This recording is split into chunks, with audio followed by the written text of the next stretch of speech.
vacancies.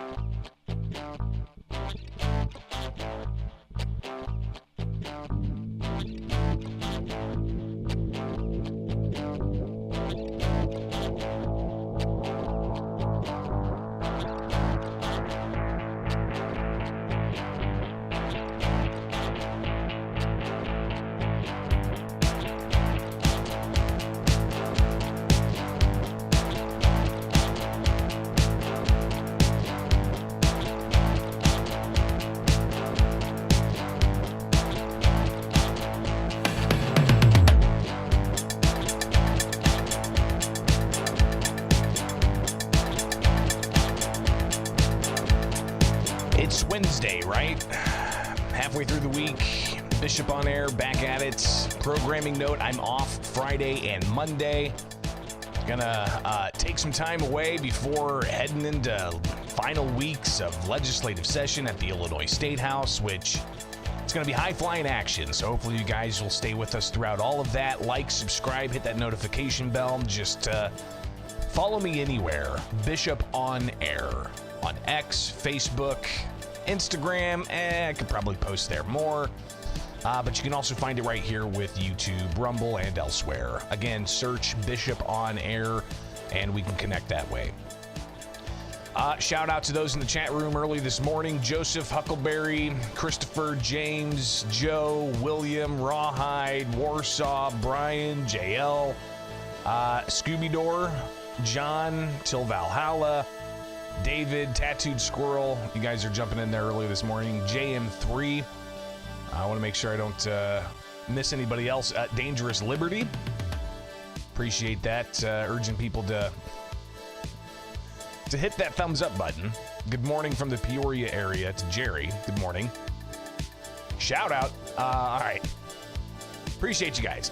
I'm going to do one segment today, and we're going to look at the march towards ranked choice voting, which is kind of fascinating to watch this. We've been unpacking this as the Illinois Ranked Choice Voting and Election Systems Task Force has been meeting, and they've touched on all kinds of things. But it looks like their goal is to bring about ranked choice voting for the 2028 presidential primary. We just got done with the 2024 primary, and we're looking now in Illinois at possibly bringing about ranked choice voting just for the presidential primary as like a pilot program of sorts. But that's going to mean a whole bunch of other different types of changes to Illinois' election code. So we'll hear some of the most recent task force meeting that they've had, where we thought we were going to get a draft report, but apparently that draft report is still coming together. So we'll get to that coming up here next with Bishop on Air. Thanks for hanging out. A brief breather, and we'll be right back.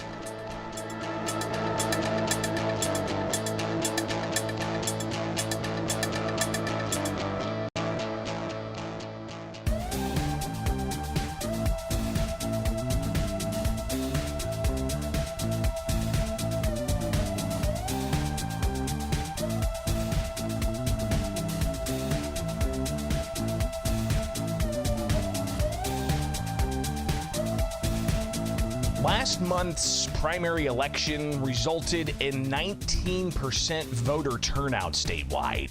19%.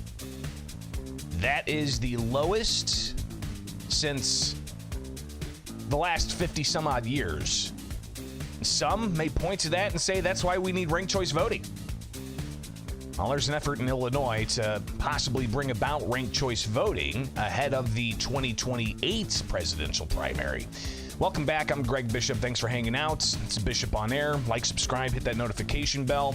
And we're going to talk about the Illinois Ranked Choice Voting and Election Systems Task Force and some of their most recent conversations they had as they've been meeting this year to discuss the possibility of ranked choice voting for the 2028 presidential primary election. But I don't know if it's anymore whether it's going to happen. It's how it's going to happen. So we'll hear some of that. But last week, the Illinois State Board of Elections, they released the official canvas of the March 19th primary election. And let's just take a look at their news release here. Voter turnout for the March 19th election was 19% according to the official votes total certified by the State Board of Elections last week. The official total showed 1.5 million of the state's nearly 8 million registered voters cast ballots in the primary, resulting in a statewide voter turnout of 19%. It was the lowest turnout in a presidential primary in several decades. We'll take a look at that chart that they highlight there. Democratic voters cast 891,000 ballots, accounting for 58.7% of the total. Republican ballots totaled 609,000 for a total of about 40.1% of the total. The only statewide office on the primary ballot was for President of the United States. President Joe Biden was the Democrat incumbent and winning that with 91.4% of the votes, while Donald Trump won the Republican primary with 80.5% of the votes. Voters in these primaries also selected delegates for party conventions from the state's 17 congressional districts. Also on the state primary ballot was 118 representatives and 23 senatorial seats in the Illinois General Assembly, 17 congressional seats and judicial races at all levels, including the 1st and 4th Illinois Supreme Court District. So really, while they say there weren't, the only statewide race was for who was going to be the party's president, there was a lot of lack of competition across the state as well. We had talked about this. More than half of the state house seats that were up for grabs in the primary, the party was already determined, meaning if a Democrat was the incumbent, there was no Republican challenge. Even, one Republican running in the Republican primary, let alone having choice in the Republican primary. So a lack of choice may have actually fed into that as well, which that raises a totally different conversation about how do we combat that? Is it a matter of diminishing the power of the parties in the primary? Is it maybe not having a primary as we've had, where you have to go to the polling place that's your tax dollars setting this up, and all of the millions of dollars it costs to run elections, and then you get 19% voter turnout? How do we address that? I'm not sure, but it's something surely people are going to be discussing. But some may be pointing to the low voter turnout as, hey, there needs to be more participation and we need ranked choice voting. Is that a good idea or a bad idea?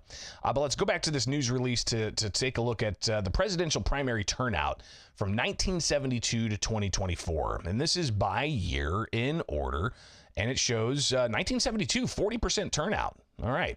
The highest turnout looks like it was a toss-up for second place in 1980 and 1992.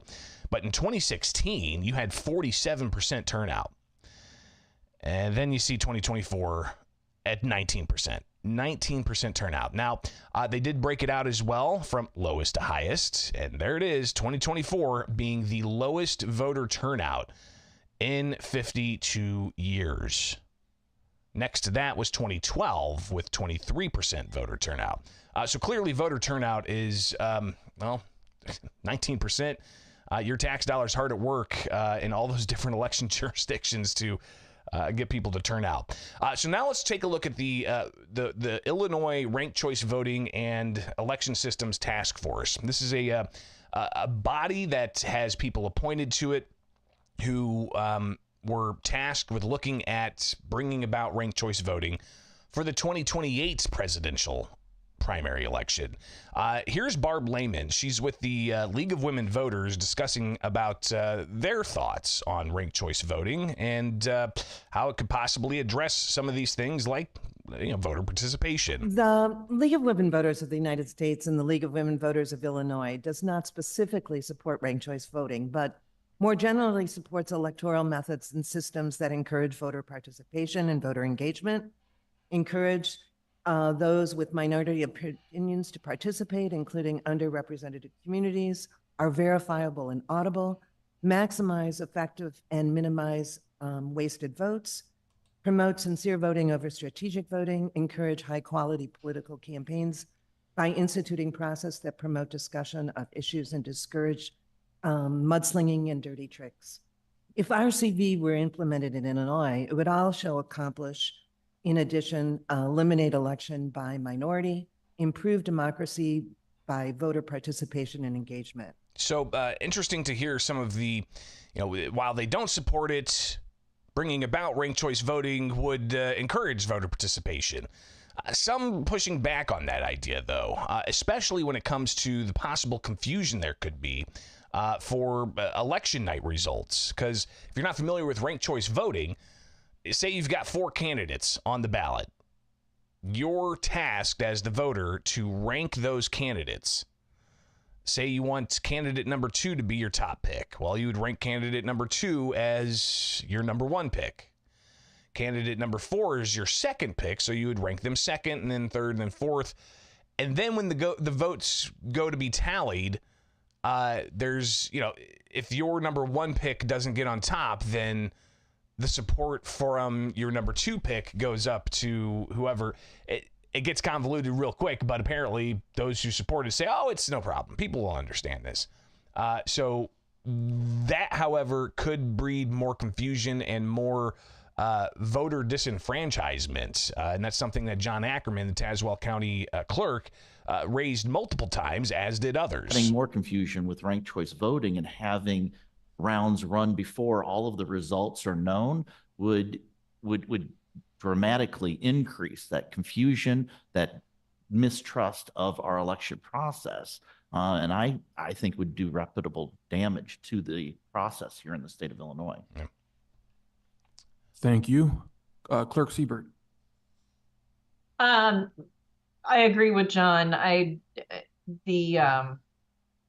would caution against giving unofficial results on election night in a ranked choice voting scenario, because you're just going to confuse everybody when that changes.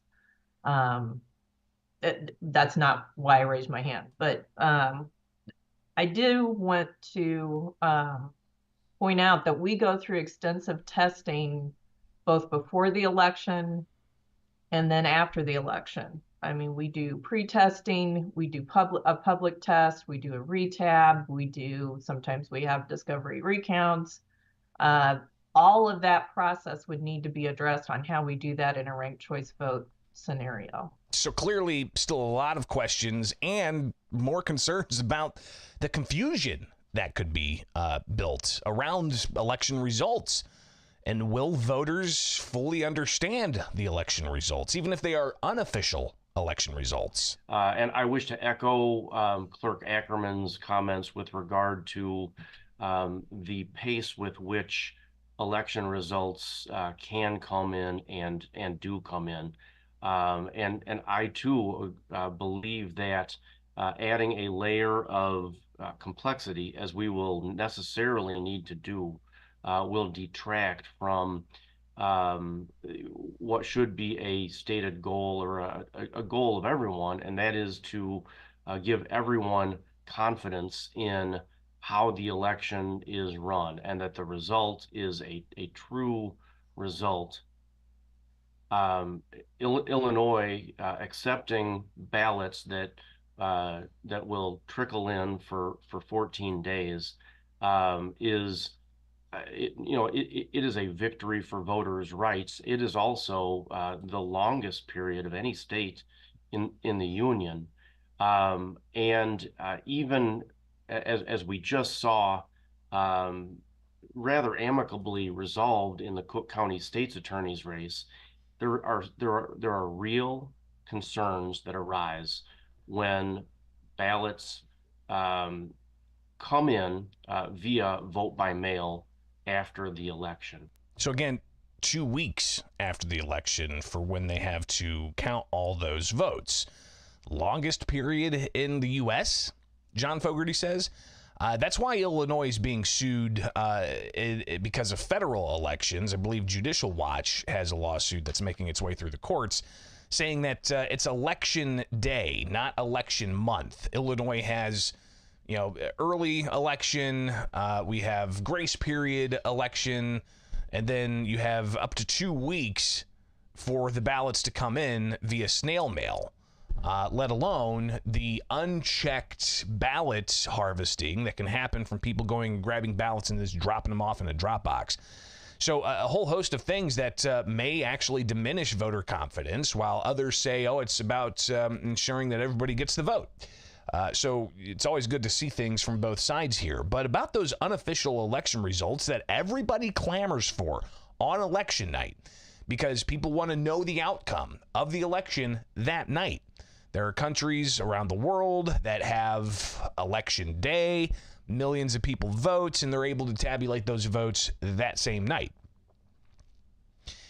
Other jurisdictions here in the United States, including in Illinois, yeah, we get some unofficial vote totals that night, but it's not official until the canvass is done by the State Board of Elections weeks after the fact, and that's with that 2-week time period.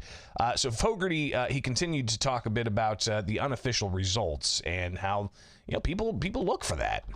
And certainly we can be in the business of providing unofficial results in a ranked choice system, just as we would in our current system.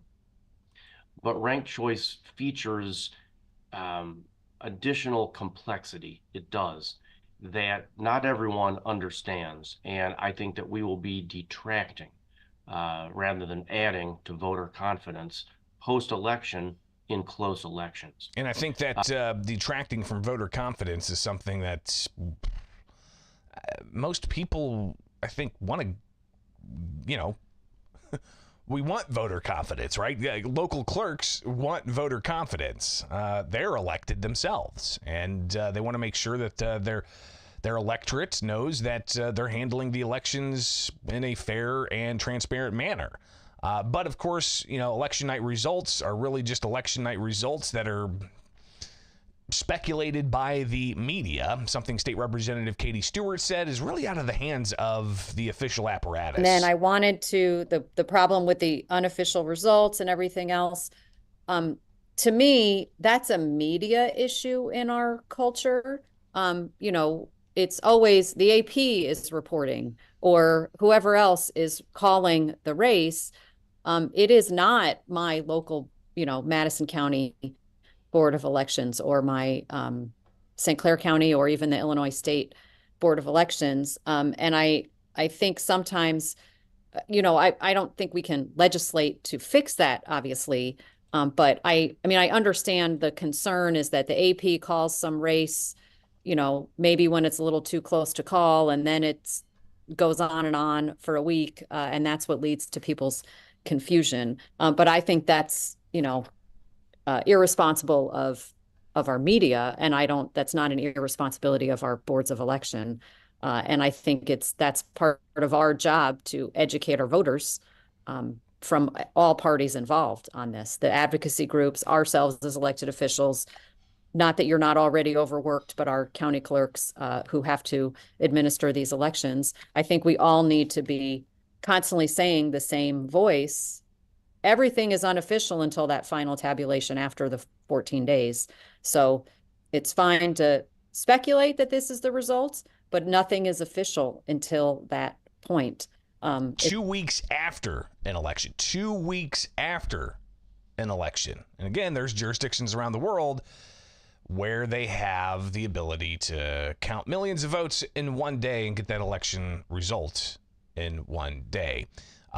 Listen, mail-in voting happens in other states as well, absentee voting, as it's called. But, those who request an absentee ballot are required to get their ballot in by election day, not 2 weeks after the fact. So, the Ranked Choice Voting and Election Systems Task Force, not talking about how to build more confidence. It sounds like they're trying to discover a upending of the election process that could, in some person's views, make things even more confusing. And again, that's the concern. But there's also the concern about costs and new equipment that would be needed. Here's some more of the conversation from a recent Ranked Choice Voting and Election Systems Task Force. Who wants to respond to your?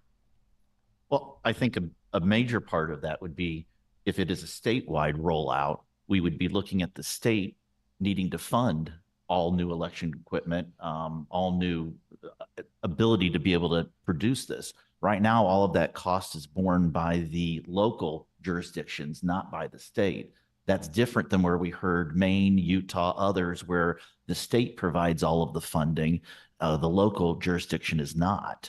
In the case of like Evanston wanting to do it, my major question would be, how could one municipality within a much larger county dictate the equipment that is utilized by the county to run the elections? You would have to have equipment just for that one location, which then adds layers of complexity to how much equipment we store, how many backup units we store, the procedures and policies as we train our election judges. Sometimes we need to move election judges from one site to the next. Now I may not be able to move them because this election judge is used to this style versus that style. Because what they're wanting to do here in the proposal is to have ranked choice voting only for the presidential primary in 2028, nothing else. So you'd have the standard system that we're all used to, you know, one person, one vote. You get two candidates, and the one with 50% plus one wins. Or if you get three candidates, whoever has the most votes wins. It's not this, you know, your fourth choice support goes to the second choice support of your neighbor's votes, and it's calculated that way. So Ackerman, the clerk there, talking about how if you have a totally separate thing set up for the presidential primary in 2028, but everything else is the same, that's going to make things even more confusing, especially when it comes to equipment needs, especially when it comes to poll worker training. Abigail Drum is an advocate for ranked choice voting, and she dismisses those concerns. The equipment part of this is like just not that big of a deal.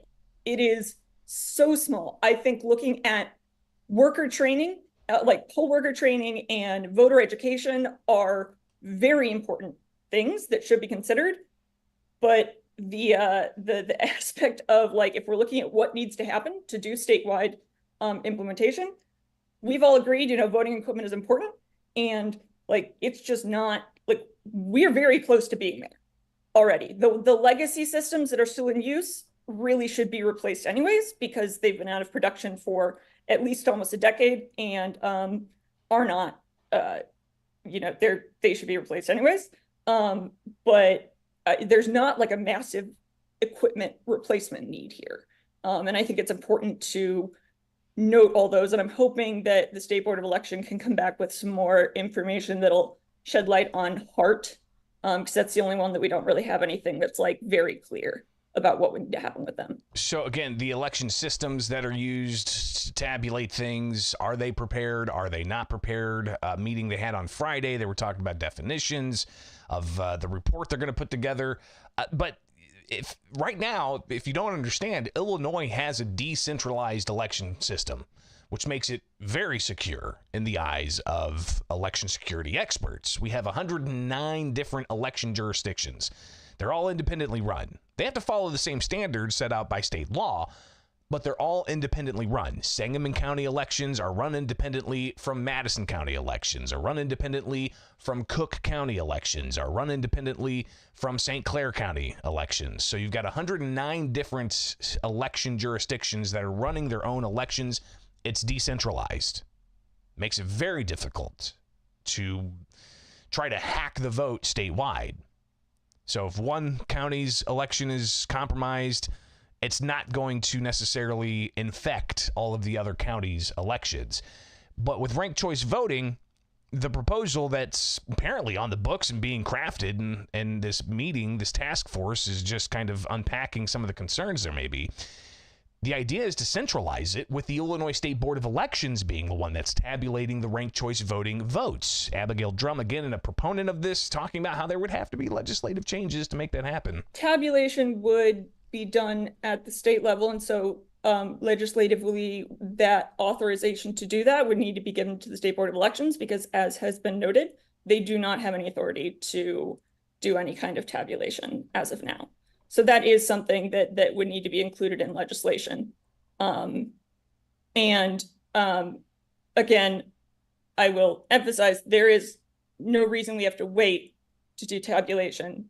And that if the results change, it's the same thing that happens now with unofficial results that get put out, as sometimes the person who has the most votes on election night doesn't end up winning. That is, people understand that.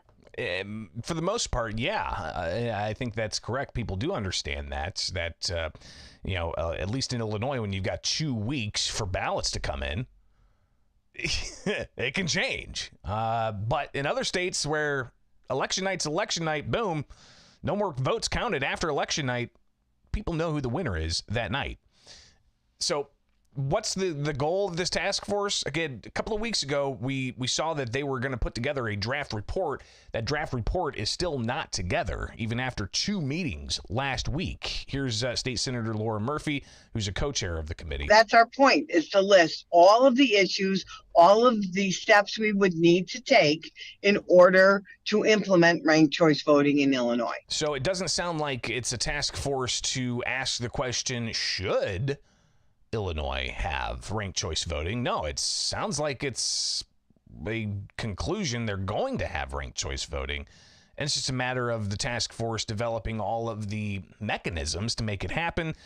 Here is State Representative Maurice West, a co-chair of ranked choice voting task force, talking about the current proposal they have on the table. Current language for that our ranked choice voting bill allows for both parties to opt in to ranked choice voting. So it's totally up to them if they so desire. And at this point, both parties are focused on 2024, so instead of 2028. So we'll let them do their thing. And we'll continue to watch what happens. They've got another meeting they've got scheduled, and I think they've got some time in the future where they're actually going to put together this final proposal to give to the Illinois General Assembly. But should we have ranked choice voting in the state of Illinois? Should it just be for the presidential primary? What about the delegates? Should they be included in that ranked choice voting?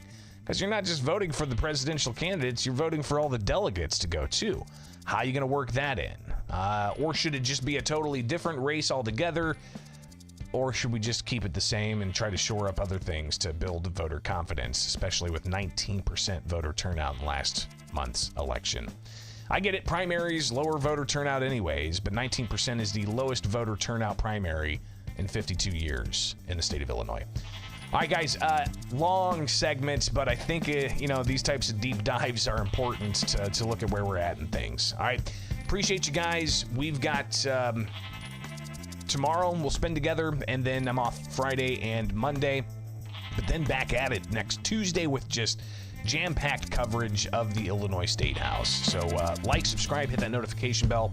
It is Bishop on Air everywhere. Find me on X, on Facebook, Instagram, and so on. We'll see you soon.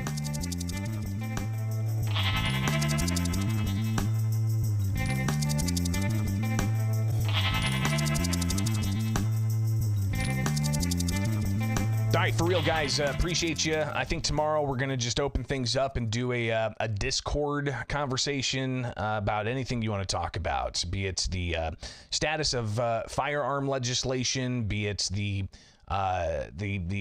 where we're at in the General Assembly, the budget, migration, whatever you want to do. We can chat about that on Discord tomorrow for the entire show. So if you don't already join the Discord, be sure to find the link in the video description or go to bishoponair.com where you can find out the Discord links right there as well. Shout out to all those in the chat room this late into it. Boosh, Warsaw, Tattooed Squirrel, Phil, Aaron, I appreciate that. You got Nakuda, Keith, Mr. Sneed, good to see you. Jim, you guys are pretty active in here. Bass Life 217, or is that Base Life 217? Dangerous Liberty, JL, Trevor, Titus. Appreciate you guys. All right, I got to get out of here. Have a great day. We'll see you back here tomorrow. Don't forget to join the Discord. And you can sound off. All right.